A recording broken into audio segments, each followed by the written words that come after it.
atas berkat limpahan rahmatnya sehingga kita bisa bersama-sama bersilaturahmi meskipun lewat online. Nah, terlebih lagi bulan puasa ini Allah melipat gandakan semua amal kebaikan yang kita lakukan. Gitu. Lalu pula kita haturkan selawat serta salam kepada junjungan Nabi besar Muhammad Sallallahu Alaihi Wasallam karena berkat perjuangan beliau kita bisa merasakan indahnya ad-dinul Islam seperti yang kita rasakan pada sore hari ini.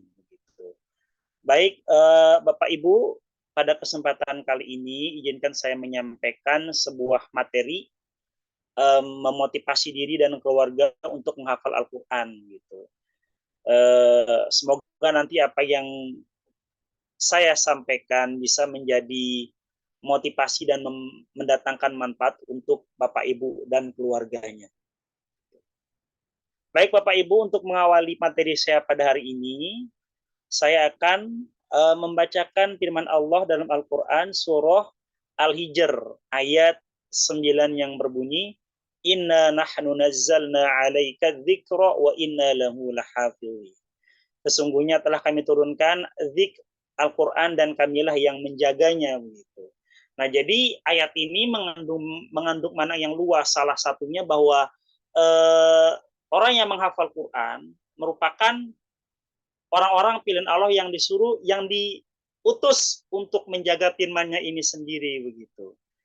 Baik Bapak Ibu, bagaimana cara kita memotivasi menghidupkan keluarga penghafalan Quran itu? Saya merangkum dari beberapa sumber ada 5 motivasi yang bisa kita lakukan untuk menghidupkan keluarga penghafal Al-Quran. Gitu. Sebelum saya jelaskan, saya akan sebutkan beberapa poinnya. Yang pertama, menanamkan rasa cinta terhadap Al-Quran dengan rasa rutin tadarus, terlebih di bulan puasa ini, dan memutar murotal di rumah. Kemudian yang kedua, banyak para ulama penghafal Al-Quran yang menghafal Al-Quran sejak dini. Kemudian yang ketiga, penghafal Al-Quran adalah keluarga pilihan Allah. Yang keempat, keluarga penghafal Al-Quran meninggikan derajat manusia di surga. Kemudian yang terakhir, mendapatkan kehormatan berupa tajul karomah atau mahkota kemuliaan di surga. Gitu. Jadi itu ada 5 poin yang saya rangkum dari berbagai sumber yang saya dapatkan. Baik, sekarang saya akan coba jelaskan dari poin per poin. Gitu. Nah, Bapak Ibu, bagaimana cara kita memotivasi keluarga untuk menghafal Al-Quran? Tentunya yang pertama kali kita lakukan adalah menanamkan cinta terhadap Al-Quran itu sendiri. Nah, di sini kita ibaratkan ketika misalkan kita akan membangun sebuah rumah. Nah, kita membangun sebuah rumah tentunya supaya rumah kita berdiri kokoh, diperlukan fondasi yang kuat. Nah, begitupun dengan orang yang ingin menghafal Al-Quran, orang yang ingin menghidupkan keluarganya dengan suasana Quran, tentunya untuk mewujudkan itu, salah satu yang bisa dilakukan adalah menanamkan cinta terhadap Al-Quran. Gitu. Bagaimana kita bisa menghidupkan keluarga yang penuh dengan suasana Al-Quran, sementara kita tidak memiliki rasa cinta sedikit terhadap Al-Quran. Nah, jadi itu yang pertama, kita harus menanamkan rasa cinta terhadap Al-Quran. Kemudian yang kedua, selanjutnya,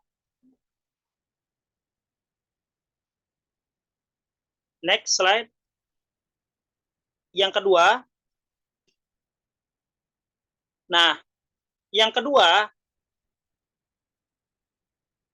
menghafal Al-Quran apakah bisa sejak dini begitu? Nah, tentunya dulu ada pepatah dalam bahasa Arab yang mengatakan bahwa belajar di waktu kecil bagai mengukir di atas batu, sedangkan belajar di waktu dewasa bagai mengukir di atas air begitu. Nah, jadi begini Bapak Ibu, sebenarnya menghafal Al-Quran itu tidak terbatas usia, entah itu tua,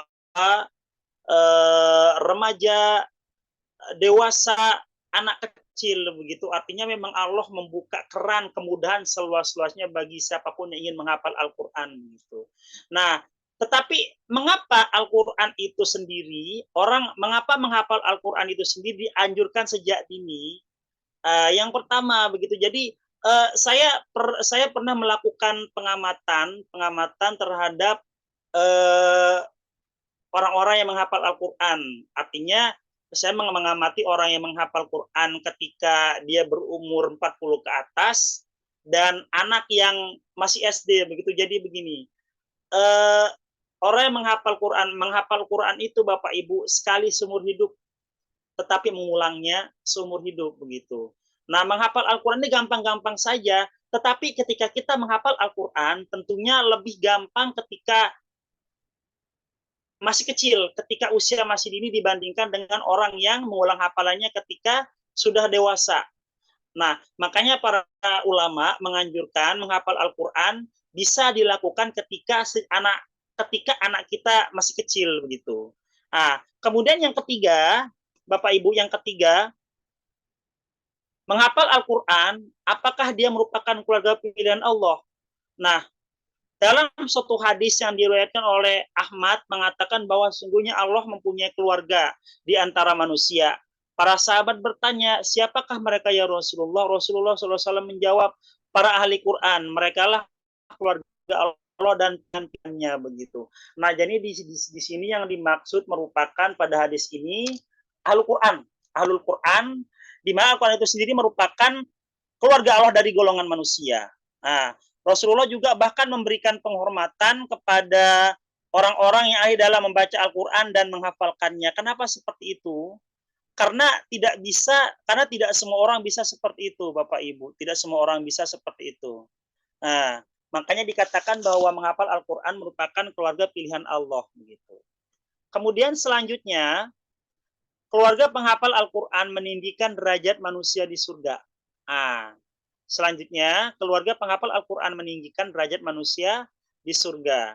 Nah, dari Aisyah radhiyallahu anhu berkata, Rasulullah SAW bersabda, orang yang membaca Al-Quran sedangkan ia mahir bersama para malaikat yang mulia dan taat.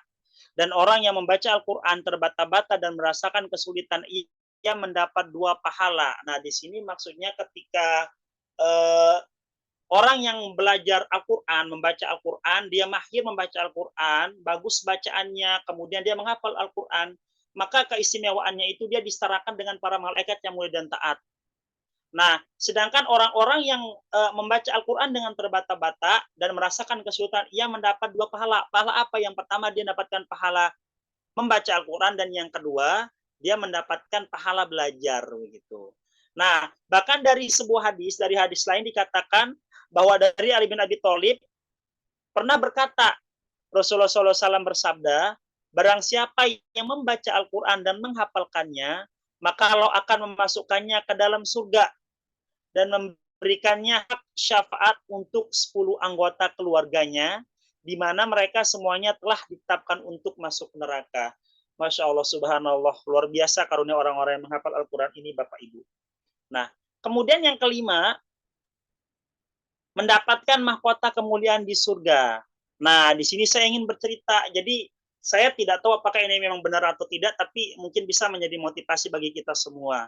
Jadi ada sebuah sekolah yang ada di Jakarta, sebuah sekolah elit begitu, sebuah sekolah elit SDIT di Jakarta. Tentunya di sana banyak orang-orang kaya yang sekolah di sana. Di sana salah satunya ada siswa kelas 2 SD.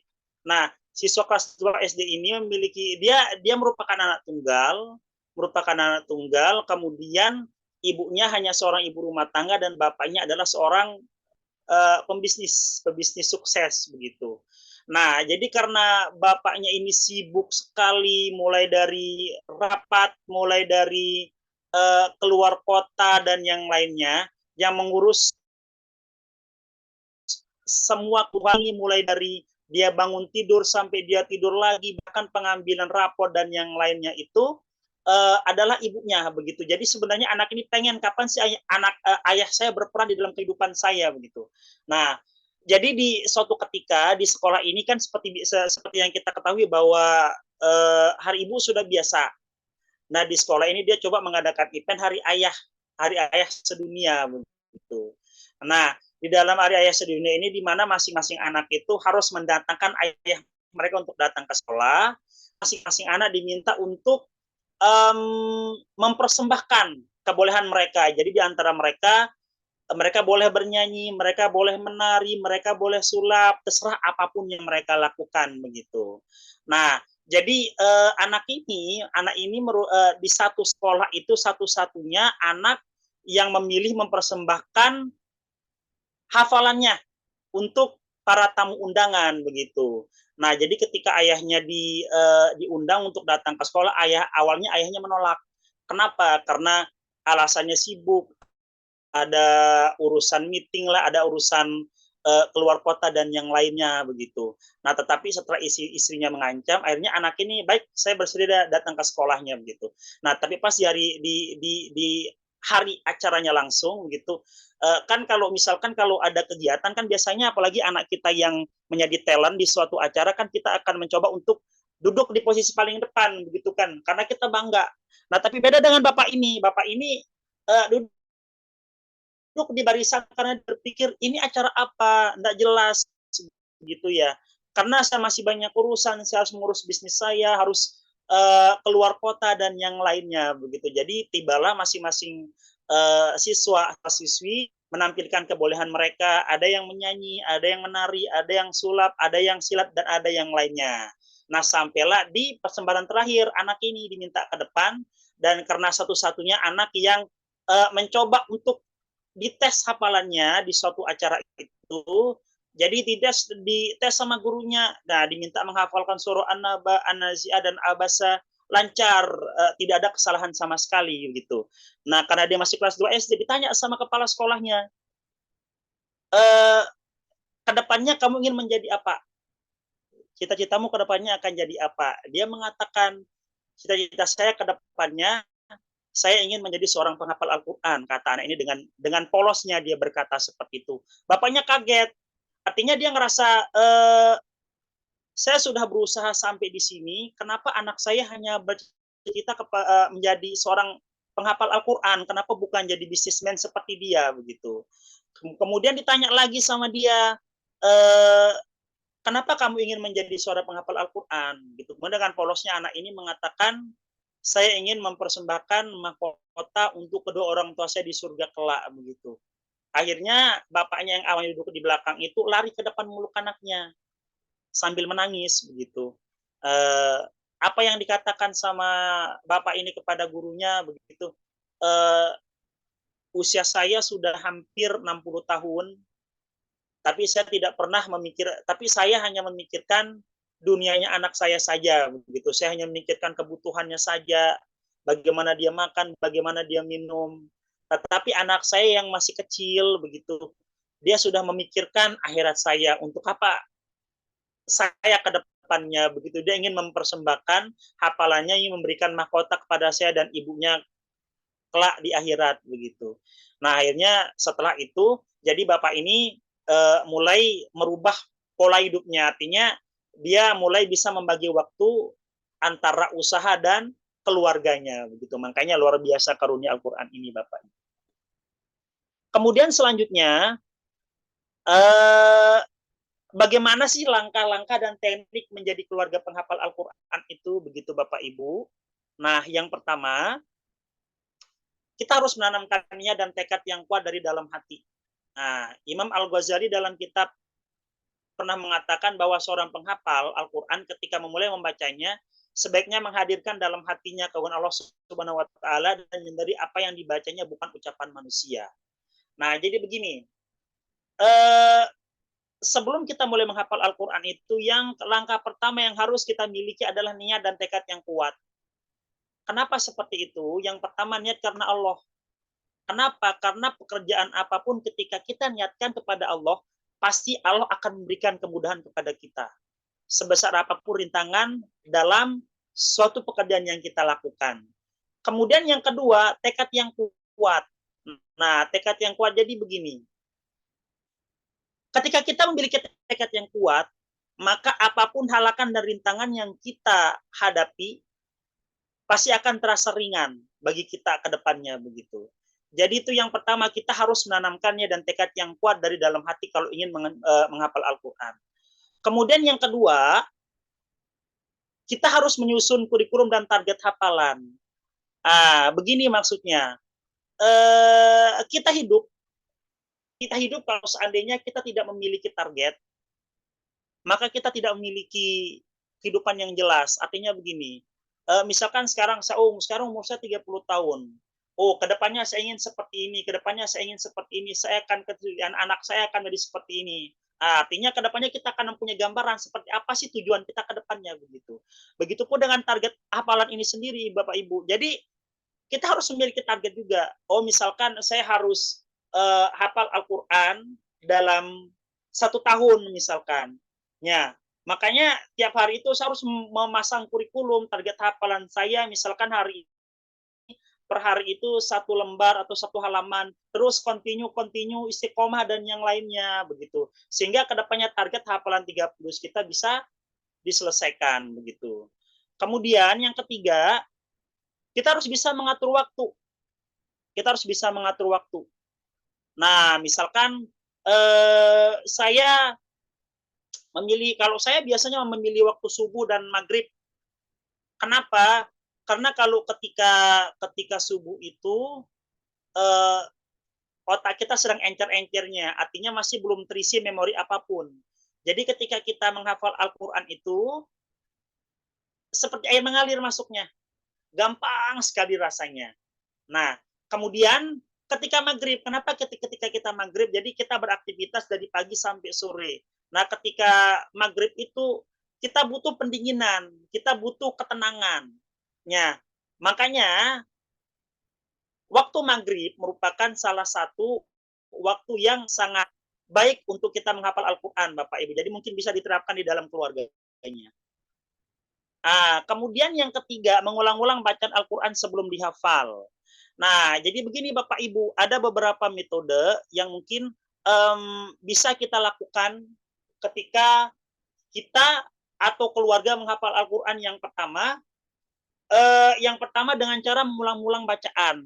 Begini misalkan kita punya target menghafal itu 1 halaman sehari atau 1/4 lembar atau 1 halaman setengah dibagi 2 begitu.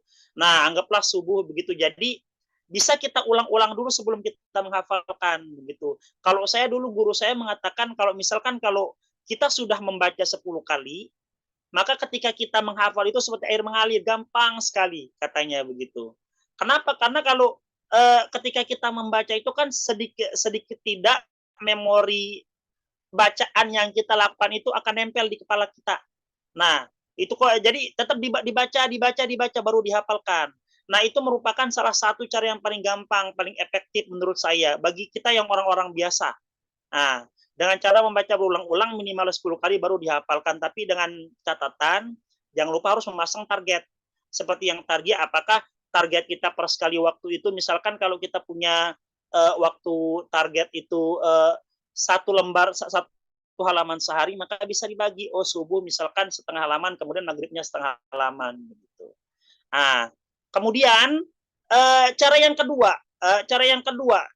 selain mengulang-ulang bacaan Al-Quran sebelum dihafal itu, yang kedua kita bisa memahami maknanya.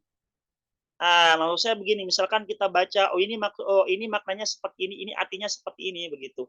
Nah, tapi biasanya ini diberikan keistimewaan bagi orang-orang yang paham bahasa Arab, artinya dia paham makna dari Al-Quran itu sendiri begitu, Bapak Ibu. Kemudian yang kelima, mendengarkan bacaan Al-Quran atau audio visual. Jadi ini mungkin bisa dibiasakan kepada keluarganya di rumah. Misalkan begini, kita misalkan sekarang sedang menghafal surah An-Naba. Artinya kita sedang di satu keluarga itu misalkan sedang menghafal surah An-Naba, maka bisa tuh dicoba dengan cara memutar Al-Quran surah An-Naba itu terus diputar. Jadi kan secara tidak langsung mau nggak mau kita akan mengikuti. Nah, itu salah satu metode yang bisa juga kita gunakan dengan cara mendengarkan bacaan Al-Quran. Nah, kemudian selanjutnya disarankan menggunakan satu Al-Quran yang sama, Bapak Ibu. Nah, jadi ketika kita menjadi penghafal Al-Quran, ketika keluarga kita menjadi penghafal Al-Quran, kita disarankan menggunakan Al-Quran yang sama. Kenapa seperti itu? Karena berbeda Al-Quran yang satu dengan Al-Quran yang lain kadang-kadang berbeda hurufnya. Maksud saya berbeda tulisannya. Kemudian berbeda warnanya, berbeda wakaf ibtida'nya. Nah, jadi ketika misalkan kita menggunakan satu Al-Quran yang sama, kita akan terbiasa melihat, oh ternyata tulisannya akan seperti ini. Artinya bayangan-bayangan ayat-ayat yang kita hafalkan itu seperti terlukis di dalam bayangan kita begitu. Nah, makanya kita disarankan untuk menggunakan satu Al-Quran yang sama. Nah, terserah saya kalau apakah Bapak Ibu nyamannya menggunakan Al-Quran yang 15 baris bisa, kemudian yang 18 baris bisa, tetapi kalau bisa menggunakan satu Al-Quran yang sama. Nah, jadi saya pernah mendengar dari ustadz saya bahwa Al-Quran yang baik itu, Al-Quran yang bagus itu, Al-Quran yang baik bukan Al-Quran yang bagus, yang masih tersimpan rapi. Tetapi Al-Quran yang terbaik merupakan Al-Quran yang sudah rusak berat, tapi yang membuat rusak berat adalah karena terlalu sering digunakan oleh yang punya untuk membaca dan menghafal Al-Quran, katanya. Nah, mungkin itu saja dari saya Bapak Ibu. Nah, dari yang tadi saya sampaikan, apakah Bapak Ibu tertarik untuk menjadi Al-Quran dan keluarganya? Selanjutnya saya serahkan kepada moderator, saya kembalikan, mungkin ada sesi diskusi mungkin ya. Baik, terima kasih atas penyampaiannya Ustaz Andri. Jadi tadi kan sudah disampaikan ya beberapa tips dan trik untuk menghafal Al-Quran. Tapi mungkin kita boleh ini ya diskusi bebas sebelum membuka pertanyaan. Teman-teman yang mau bertanya nanti akan dibuka sesi pertanyaan. Yang mau menyampaikan langsung pertanyaannya boleh, atau yang mau ngetik juga silahkan ya, bisa di chat aja. Nah, ini Ustadz Andri misalkan em, belum diceritakan mungkin pengalamannya Ustadz Andri menghafal Al-Quran gitu ya dari kecil gitu, mungkin sebagai apa namanya, sebagai motivasi gitu ya, seperti apa gitu pengalamannya Ustadz Andri dulu pas menghafal Al-Quran, dari misalkan dari mulai 1 juz sampai 30 juz. Mungkin kita, mungkin itu dulu Ustadz Andri, silakan. Oke, baik, terima kasih Bapak moderator. Jadi kalau kita berbicara pengalaman begitu, jadi sebenarnya saya pertama kali menghafal itu berawal dari ketidaksengajaan.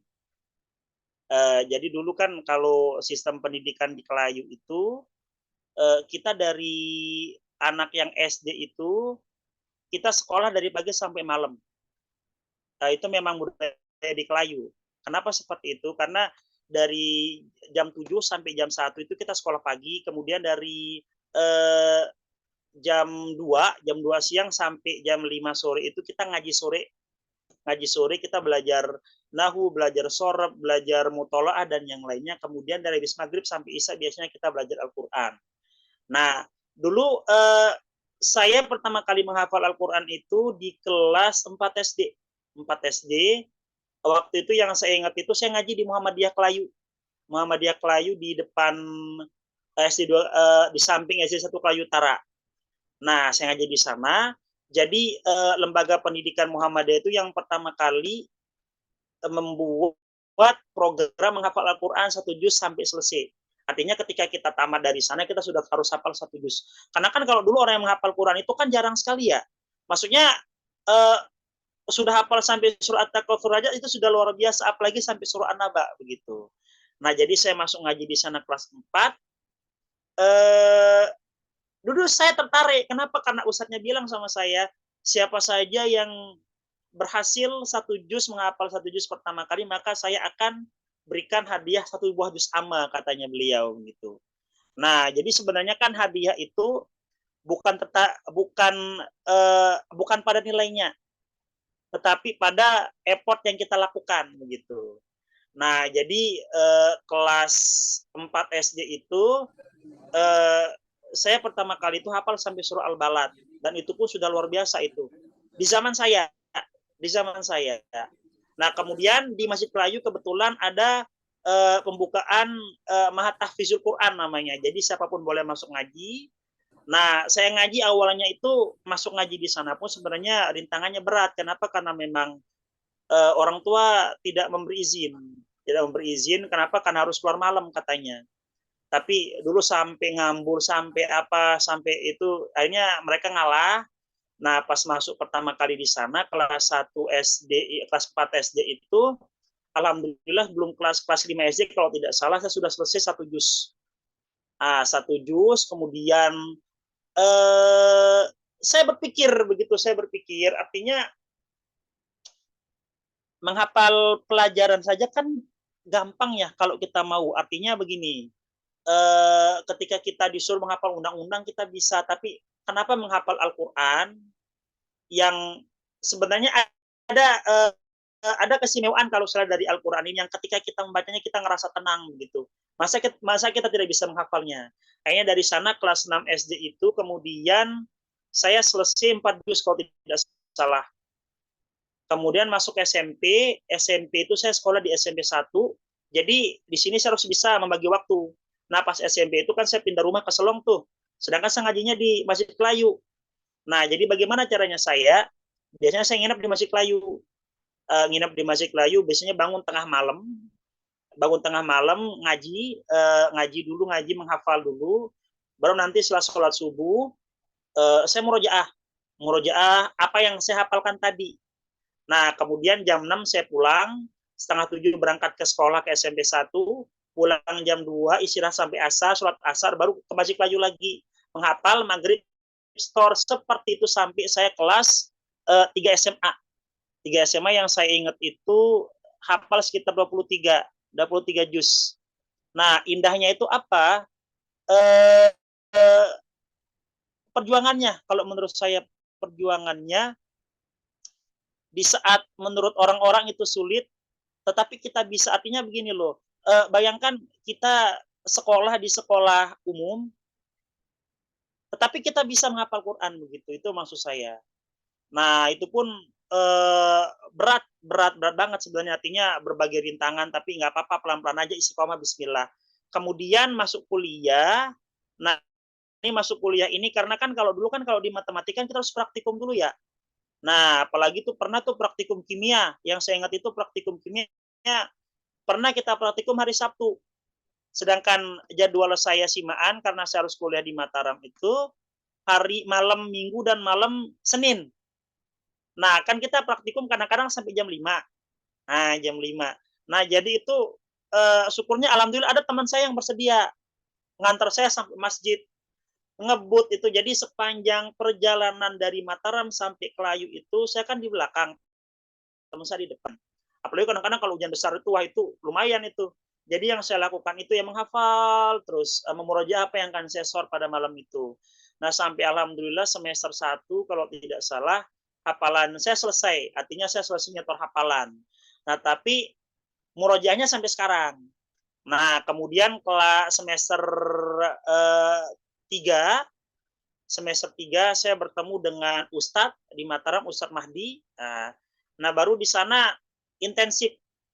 Beliau mendidik saya bagaimana cara menghafal yang benar. Oh, bacaan seperti ini. Artinya beliau mentahsin saya bagaimana cara kita membagi waktu, bagaimana cara kita murojaah yang benar begitu.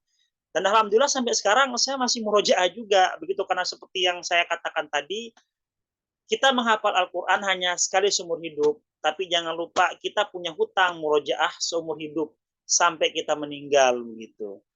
Nah, seperti itu Bapak Moderator. Baik, jadi perjalanannya cukup panjang ya. Jadi pas dari SD, sebelum SD, kemudian sampai ke kuliah ya, sampai sekarang juga tetap harus menghafal ya.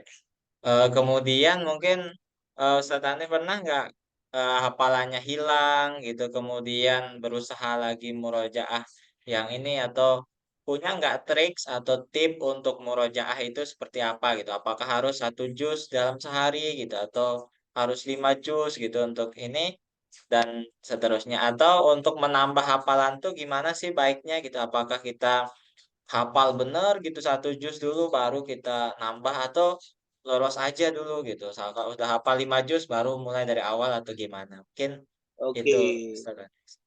satu-satu dulu ya Bapak ya. Itu moderator. Oke. Baik. Jadi begini, yang pertama kita berbicara tantangan. Nah, jadi tantangan cobaan orang yang menghafal Quran cuma satu, sebenarnya bosan. bosan. Nah, itu tantangan yang paling besar. Saya pernah merasakan bosan ketika saya murojaah. Nah, sampai di terburuknya itu saya pernah menghardik Al-Quran. Sampai pernah saya bilang artinya saya murojaah juz 7, seingat saya juz 7. Saya murojaah sekarang, sebelum lagi saya lupa, sampai saya pernah mengatakan saya ingin banting, saya ingin robek Al-Quran ini begitu. Itu yang sampai sesempat seperti itu Bapak Ibu begitu. Uh,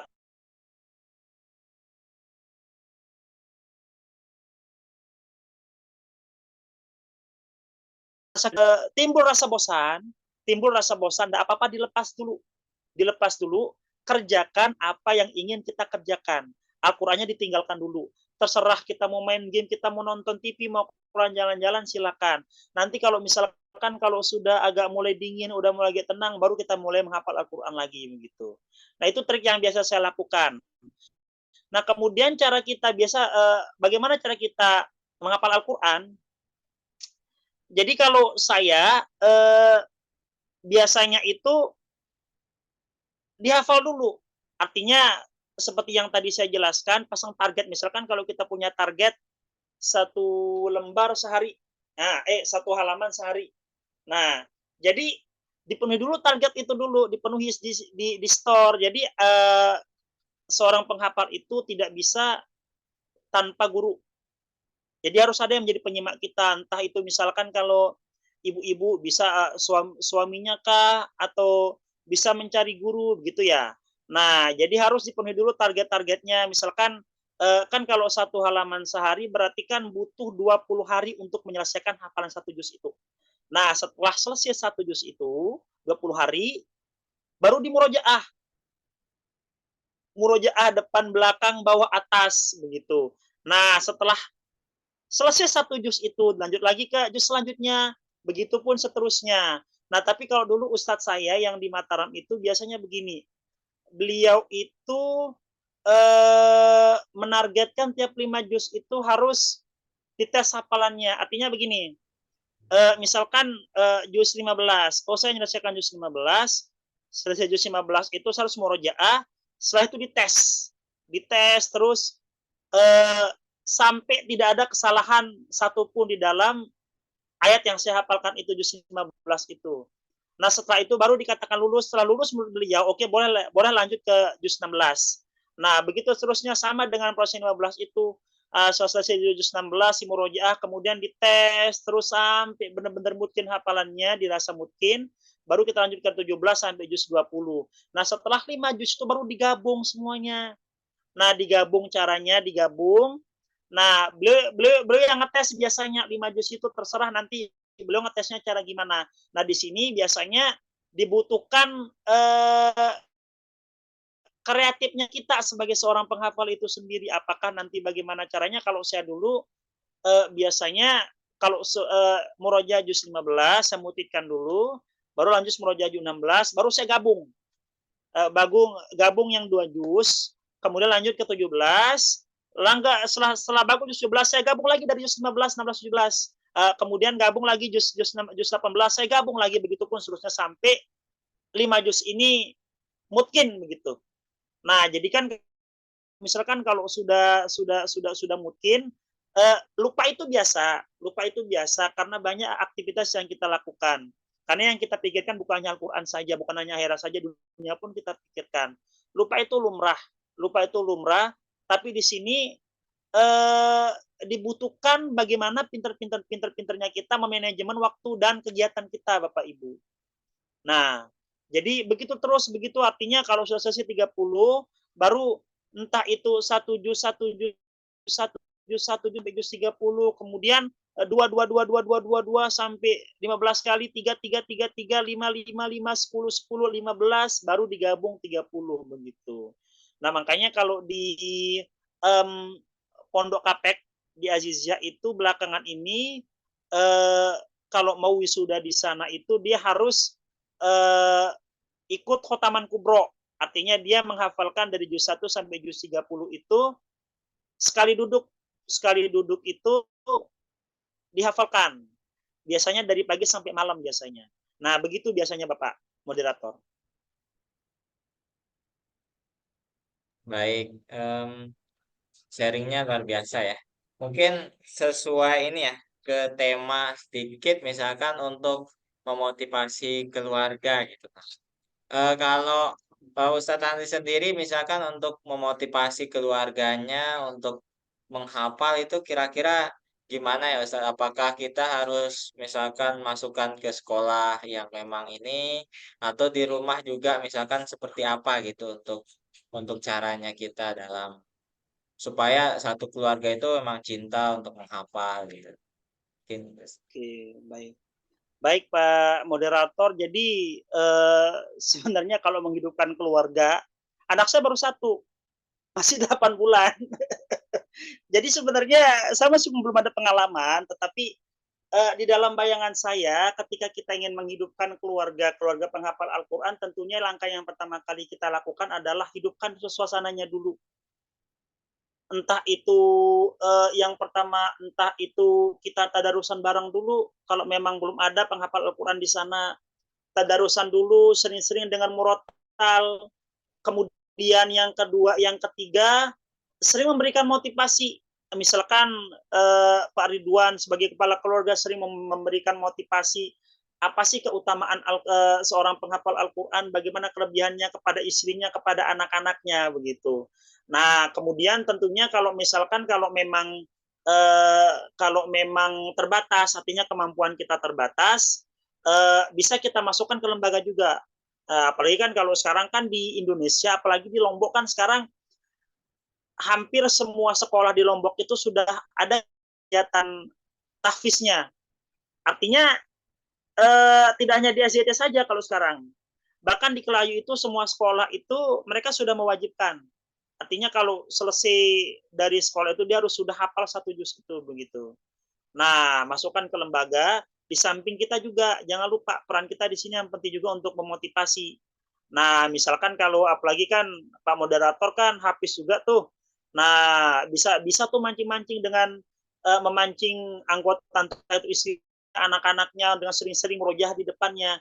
Jadi secara nggak langsung, apalagi kan kalau misalkan anak kita kecil kan salah satu figur bagi dia kan bapaknya atau ibunya begitu.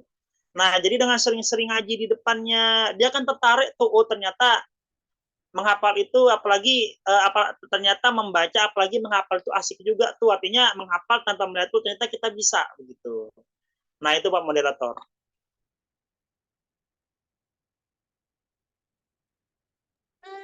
baik, mungkin teman-teman peserta sharing session kali ini silakan ada yang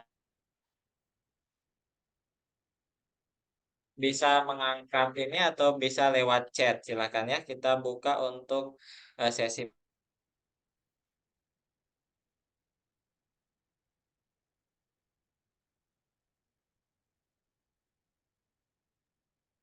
silakan Bapak Ibu. Oke,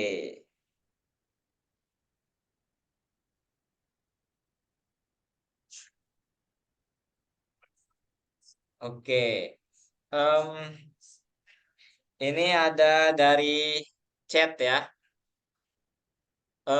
Kalau dari ini ya, dari ceritanya Mas Ustadz Andre tadi kan menghafalnya dari ini ya, dari kecil ya, dari kecil. Nah, kalau udah besar atau udah dewasa, sudah 20-an tahun, 30-an tahun itu kira-kira harus gimana gitu untuk menghafalnya? Kadang agak susah, kadang cepat lupa gitu. Nah, gimana kira-kira Ustadz Andre? Oke, baik. Jadi sebenarnya sama saja. Sama saja, kenapa? Karena memang seperti yang sudah saya bilang tadi, bahwa Allah memberikan keran kemudahan selebar-lebarnya bagi siapa saja yang ingin menghafal Al-Quran begitu. Tapi balik lagi, kalau misalkan ingin menghafal Al-Quran, yang pertama harus pasang niat dulu, tekad dulu, kemudian yang kedua jangan lupa istiqomah. Nah, jadi misalkan kalau umur sekarang Pak, umur yang sekarang umur 50, 60, 30 bisa nggak? Bisa. Tidak ada yang tidak mungkin kalau memang kita mau berusaha. Apalagi kan ini Al-Quran. Orang yang menghafal Al-Quran berarti memang orang yang menjaga kitabullah. Nah, cara-caranya bagaimana ya? Seperti yang tadi saya jelaskan. Yang pertama, jangan lupa niat. Kemudian yang kedua, pasang target. Kemudian yang ketiga, eh, niat. Kemudian pasang target, istiqomah. Nah, kalau lupa bagaimana? Ya tinggal diulang. Nah, siapa suruh kita menghafal dari sekarang? Kenapa nggak dari dulu? Gitu kan ya? Nah, kalau lupa ya tinggal diulang. Nah, begitu terus ritmenya. Nah, tinggal diulang, insya Allah. Artinya kalau memang kita memiliki niat yang lurus, yang bagus, Allah pasti akan memberikan kepada kita. Nah, intinya sekarang pasang niat dari sekarang. Ada kata terlambat untuk seorang penghafal Al-Quran begitu. Nah, itu mungkin jawaban dari saya, Pak. Baik. Em, itu pertanyaan silakan mungkin Bapak Ibu yang lain kalau ada pertanyaan boleh langsung di unmute ininya mikrofonnya dan langsung disampaikan mungkin silakan.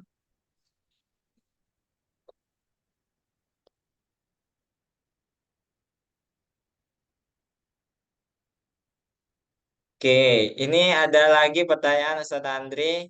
Baiknya itu mulainya dari juz 30 atau juz 1 misalkan untuk pemula. Oke, baik. Jadi kalau menurut sebenarnya eh bagi pemula biasanya kan kita menghafal dari juz 30. Dari juz 30. Kenapa? Karena surat-suratnya pendek katanya dari juz amma. Nah, juz amma sendiri kenapa dinamakan juz amma? Karena dia berawal dari surah An-Naba yang diawali dengan amma yatasaalun.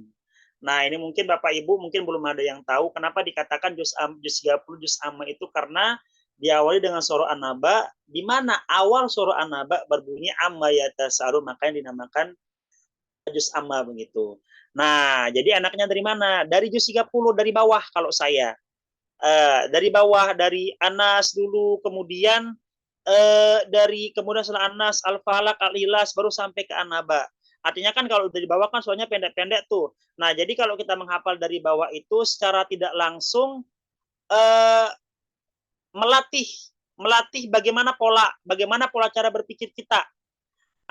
Misalkan kalau Bapak Ibu misalkan atau Pak Ridwan misalkan tiba-tiba saya menghafal Al-Qur'an begitu.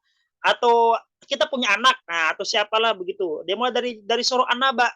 Itu kan langsung ayatnya langsung 40 tuh. 42. Kan langsung kaget tuh.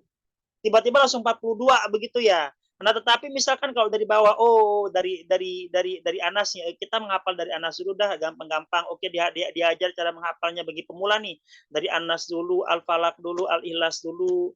Nah, nanti itu kan banyak juga ayat-ayat yang mutasyabihat yang sama-sama.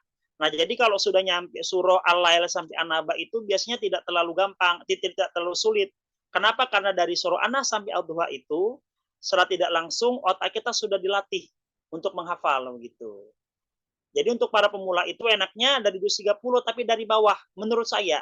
Pengalaman saya begitu. Nah, baru nanti kalau sudah juz 30 terserah mau mulai dari juz 1 juga boleh, dari juz 29, 28 sampai juz 1 lagi boleh, terserah bagaimana nyaman-nyamannya kita begitu. Itu mungkin jawaban dari saya, Pak. Baik, luar biasa sekali ya dari tadi sharingnya untuk bagaimana memotivasi diri dan keluarga untuk menghafal Al-Quran. Mungkin em, silakan mungkin pertanyaan terakhir dari Bapak Ibu yang sudah ada di Zoom. Pertanyaannya tentang apa namanya menghafal Al-Quran gitu ya. Sebelum nanti kita akan simpulkan dan kemudian kita tutup. Tadi untuk yang pertama tadi itu biasanya yang penting itu adalah memiliki guru gitu ya. Kemudian punya target, kemudian niatnya juga di ini ya, niatnya kemudian apa namanya tetap diulang-ulang intinya ya. Kalau lupa diulang terus gitu ya. Dan menurut pesertanya tadi kalau memang pemula gitu ya, bisa menghafal dari juz 30 gitu ya. Kemudian bisa kalau dari anabaknya agak kesulitan bisa dari An-Nas, kemudian ke Al-Falaq dan juga Al-Ikhlas dan seterusnya ya. Silahkan mungkin Bapak Ibu yang ini. Oke. Em, Mungkin pertanyaan terakhir Ustadz Andri. Oke, baik. Silakan Bapak. Em, Kalau kita lupa hafalan kita, kira-kira ada ganjarannya nggak Ustadz Andri? Misalkan kalau lupa hafalan itu apakah harus tetap diulang gitu ya? Atau gimana Ustadz Andri? Silakan sudah dijawab. Oke, baik. Jadi begini, saya dulu pernah mendengar hadis, tapi saya lupa hadisnya, tapi hadisnya berbunyi begini. Eh, menghafal Al-Quran itu seperti mengikatkan sebuah domba di sebuah kayu, di sebuah tiang katanya. Nah, artinya kan mengikatnya kan gampang ya, mengikatnya gampang, tetapi kalau sudah terlepas itu dia akan hilang langsung katanya. Nah, jadi begini, seperti yang sudah saya bilang tadi bahwa menghafal Al-Quran itu sekali seumur hidup, tetapi mengulangnya itu seumur hidup. Nah, perkaranya bagaimana kalau misalkan kita sudah anggaplah sudah punya hafalan 10 juz tapi tidak kita ulang. Begitu kan ya, misalnya ya. Iya, Nah, iya. itu dosa. Dosa. Setahu saya itu dosa. Kenapa dosa? Karena kan orang-orang yang menghafal Al-Quran itu merupakan orang-orang pilihan. Logikanya kan di sana. Artinya karena kita orang terpilih, kita sudah diberikan kepercayaan, tapi kenapa tidak kita pelihara? Nah, makanya sebenarnya menghafalkan Al-Quran itu dibilang gampang-gampang, enak-enak. Kenapa? Karena kalau ketika kita menghafal Al-Quran itu, manfaat yang saya rasakan itu banyak sekali. Banyak sekali selama saya menghafal Al-Quran gitu. Artinya salah contohnya dari beasiswa dari S1, dari S1 sampai S2 pun sebenarnya dari Al-Quran semua. Kenapa saya bilang begitu? Dari S1 itu kan saya dapat bidik misi ya. Kalau saya namanya KIP. Nah, dulu sertifikat lomba menghafal itu sampai puluhan. Nah, itu yang saya ini alhamdulillah alhamdulillah lulus, diberikan kemudahan, bahkan ketika S1 itu keliling Indonesia itu berkat berkat Al-Qur'an yang benar-benar artinya manfaatnya itu berasal dari Al-Qur'an. Secara tidak langsung yang saya rasakan, bahkan ketika S2 pun waktu saya melamar beasiswa itu ini pengalaman yang benar-benar saya rasakan itu jadi waktu saya wawancara itu kan kalau biasanya kalau wawancara karena dulu kan saya LPDP. Nah, kalau wawancara LPDP kan biasanya dari 45 sampai 1,5 jam. Nah, tapi yang saya ingat itu dulu saya wawancara itu tidak sampai 10 menit. Kenapa? Karena setelah dilihat CV saya, yang saya ingat itu reviewernya itu minta saya ngaji. Coba silakan ngajinya di tes hafalannya katanya. Cuma satu ayat dan setelah saya ngaji itu reviewer yang lain itu dia tidak bisa ngomong apa-apa, maksudnya mungkin saya cukup sampai di sini begitu. Jadi yang sebenarnya kita wawancara normalnya itu 40 menit sampai 1,5 jam, saya nggak nyampe 10 menit langsung disuruh berhenti begitu. Makanya saya bilang beasiswa dari S1 sampai S2 itu merupakan yang saya rasakan itu berkah dari Al-Quran begitu. Nah, itu artinya ketika kita menjadi penghafal Al-Quran itu kita memang benar-benar diberikan kemudahan, keberkahan di dalam setiap ini kehidupan kita begitu. Nah, tapi bagaimana kalau misalkan kita tidak mengulang hafalan Al-Quran kita?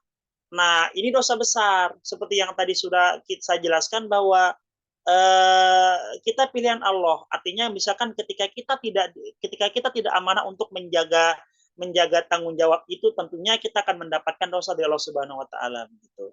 Jadi seperti yang saya bilang tadi, saya ulangi lagi bahwa kita menghafal itu sekali seumur hidup, tapi kita mengulangnya seumur hidup. Nah, jadi kalau misalkan sekarang Bapak Ibu sudah punya hafalan, jadi silakan diulang.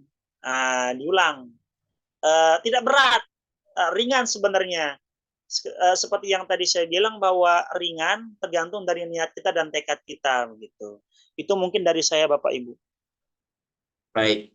Jadi harus dihafal ulang ya, Ustaz Andri ya. Ya. Jadi mungkin itu untuk tetap membuat kita semakin dekat ya dengan Al-Quran ya, tetap dekat karena kita punya hafalan misalkan jadi harus tetap teringat gitu untuk kembali membuka mushaf, kembali menghafal gitu ya supaya tetap dekat ya karena kita seperti Ustaz Ali bilang tadi itu orang-orang yang sudah terpilih ya untuk menghafal dan mudah-mudahan bisa menjaga amanah hafalan yang sudah diberikan oleh Allah Subhanahu wa taala. Baik Bapak Ibu semua, berhubung kita sudah berdiskusi ya, sudah lebih dari 60 menit dan terima kasih banyak kami ucapkan kepada pemateri kita Ustaz Andri, semoga tetap Baik, sama-sama. sehat-sehat. Ya, Amin. tetap ini semoga lancar segala urusannya.